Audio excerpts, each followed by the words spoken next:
ಇವತ್ತಿಗೆ ನಾನು north Indian ಸ್ಟೈಲಲ್ಲಿ ಆಲೂ ಬೆಂಡಿ ಮತ್ತು ಪ್ಯಾಸ್ ಅದನ್ನು ಸಬ್ಜಿ ಮಾಡೋದು ಹೇಳ್ಕೊಡ್ತೀನಿ. ಫಟಾಫಟ್ ಮಾಡೋಣ. ರೆಡಿನಾ?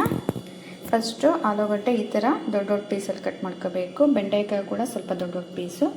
ಆನಿಯನ್ ನಾನೇನು ಮಾಡಿದ್ದೀನಿ ಅದನ್ನ ಕಟ್ ಮಾಡಿಬಿಟ್ಟು ಆಮೇಲೆ ಅದನ್ನು ಈ ಥರ ತಕ್ಕೋಬೇಕು. ಸಿಪ್ಪೆ ಥರ ಈ ಥರ ಕಟ್ ಮಾಡುವಾಗಿಲ್ಲ, ಹಾಫ್ ಮಾಡಿಬಿಟ್ಟು ಆನಿಯನ್ನ ಈ ಥರ ತಕ್ಕೊಂಡು ಇಟ್ಕೋಬೇಕು. ಇವಾಗ ಫಸ್ಟು ಆಲೂಗಡ್ಡೆನ ಎಣ್ಣೆಯಲ್ಲಿ ಹಾಕೋಣ.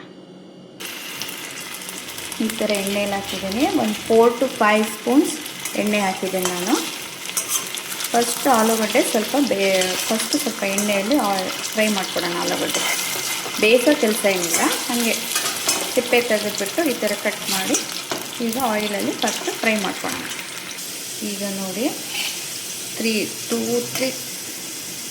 to 3 ಸೆಕೆಂಡ್ಸಲ್ಲಿ ಈ ಥರ ಗೋಲ್ಡನ್ ಕಲರ್ ಬಂದಿದೆ ಆಲೂಗಡ್ಡೆ. ಈಗ ಇದಕ್ಕೆ ನಾವು ಬೆಂಡೆಕಾಯಿ ಹಾಕ್ಕೊಳ್ಳೋಣ. ಈಗ ಹಾಫ್ ಬಾಯ್ಲ್ ಆಗಿದೆ. ಈಗ ಇದನ್ನು ಫ್ರೈ ಹಾಕ್ಕೊಳ್ಳೋಣ. ಇದನ್ನು 2 to 3 ಸೆಕೆಂಡ್ಸ್ ಬೇಕಾಗುತ್ತೆ. ಈಗ ಒಂದು ಬೆಂಡೆಕಾಯಿಗೆ 3 ಸೆಕೆಂಡ್ಸ್ ಆಗಿದೆ ನೋಡಿ. ಈ ಥರ ಕೈ ಆಡ್ತಾ ಇರಬೇಕು ಅವಾಗವಾಗ.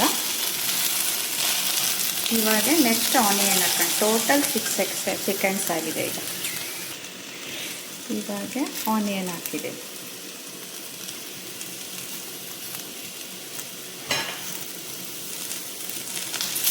ಆನಿಯನ್ ಹಾಕಿ ಫ್ರೈ ಆಗೋಣ. ಇದು ಕೂಡ ಇನ್ನು 3 ಸೆಕೆಂಡ್ಸ್. ಸ್ವಲ್ಪ ಫ್ರೈ ಆಗ್ತಾನೆ ಇರಬೇಕು. ಮೀಡಿಯಮ್ ಫ್ಲೇಮಲ್ಲಿ ಇದ್ದರೆ ಇಲ್ಲಾಂದರೆ ಹೋಗ್ಬಿಡುತ್ತೆ. ಕೈಯಾಡ್ತಾ ಇರುವಾಗ ಪರವಾಗಿಲ್ಲ, ಕೈಯಾಡಿಲ್ಲ ಅಂದರೆ ಮೀಡಿಯಮ್ ಫ್ಲೇಮಲ್ಲಿ. ಸಾಮಾನು ಹೇಳ್ತಾ ಇದ್ದೀನಿ.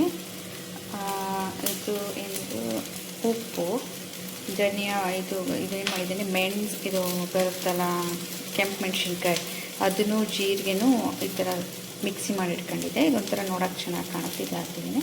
ಸ್ವಲ್ಪ ಗರಂ ಮಸಾಲ, ಜೀರಿಗೆ ಪುಡಿ, ಖಾರದ ಪುಡಿ. ಉಪ್ಪು ಇವಾಗ ಫಸ್ಟ್ ಹಾಕೋಣ. ಸ್ವಲ್ಪ ಇದು ಮೆತ್ತಗಾಗಲಿ. ಉಪ್ಪಿಗೆ ಹಾಕ್ತಾಯಿದ್ದೀನಿ. ನೋಡಿಗ ಎಲ್ಲ ಅದನ್ನು ಸಾಮಾನುಗಳನ್ನ ಹಾಕ್ಬೇಕು. ಇವಾಗ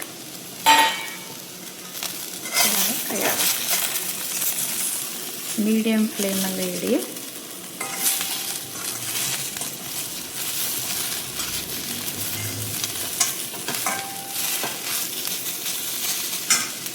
ಇವಾಗ 1-2 ನಿಮಿಷ ಮುಚ್ಚೋಣ. ಇವಾಗ ನೋಡಿ ಡ್ರೈ ಪಲ್ಯ ರೆಡಿ ಆಗಿದೆ. ಈ ಥರ ಡ್ರೈ ಇಷ್ಟಪಡೋದು ಡ್ರೈ ತಿನ್ನೋದು, ಇಲ್ಲ ಬೇಡ ಡ್ರೈ ಅಂದರೆ ಇವಾಗ ಮೊಸರು ಹಾಕೋಣ. ಇರುತ್ತೆ ಮೊಸರು ಹಾಕ್ಬಿಟ್ಟು